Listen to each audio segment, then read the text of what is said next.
আসসালামু আলাইকুম। নতুন কারিকুলামের মূল প্রতিপাদ্য বিষয় মুখস্থ নয়, দক্ষতা, সৃজনশীলতা, জ্ঞান ও নতুন দৃষ্টিভঙ্গি।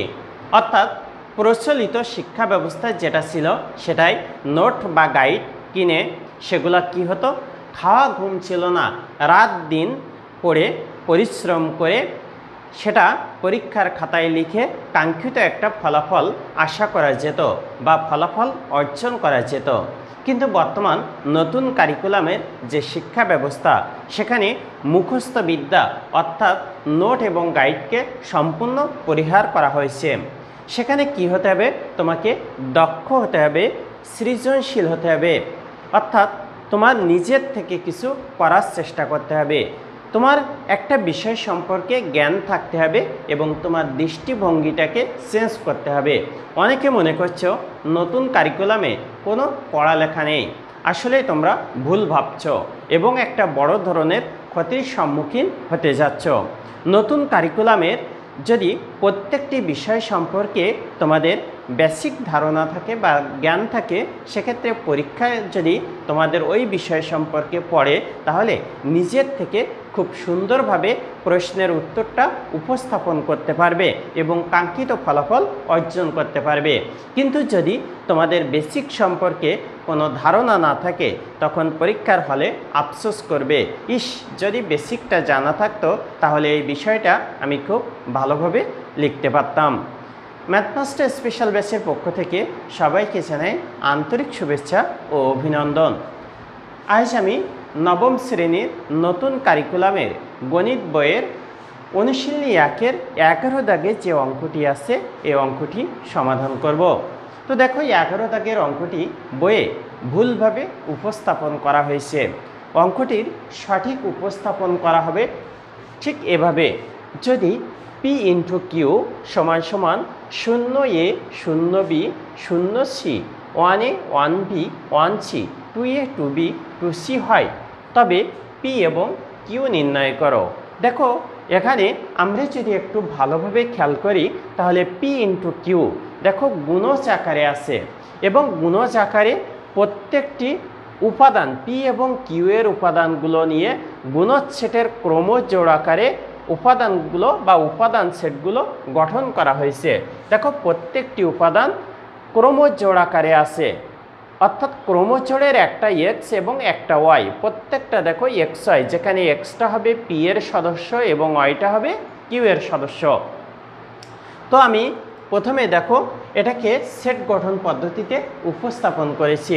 সেট গঠন পদ্ধতিতে যদি উপস্থাপন করি তাহলে পি গুণ কিউ সমান সমান এক্স যেন ওয়াই, অর্থাৎ দেখো এক্স এবং ওয়াই নিয়ে ক্রমজোড় গঠন করা হবে যেন এক্সটা পি এর সদস্য হয় এবং ওয়াইটা কিউ এর সদস্য হয়।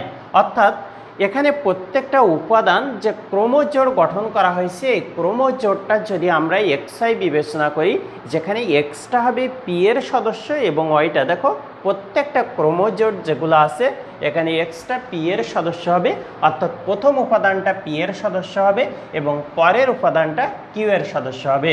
তো আমি লিখেছি পি ইন্টু কিউ সমান সমান এক্স কমা ওয়াই যেন এক্স এলিমেন্ট পি কমা ওয়াই এলিমেন্ট কিউ, অর্থাৎ পি ইন্টু কিউ কার্তেশীয় গুণজের ফলে দেখো পি এবং কিউ যখন কার্তেশীয় গুণজ আকারে প্রকাশ করা হয়েছে তখন উপাদানগুলো ক্রমজোড় আকারে এখানে সেট প্রকাশ পেয়েছে।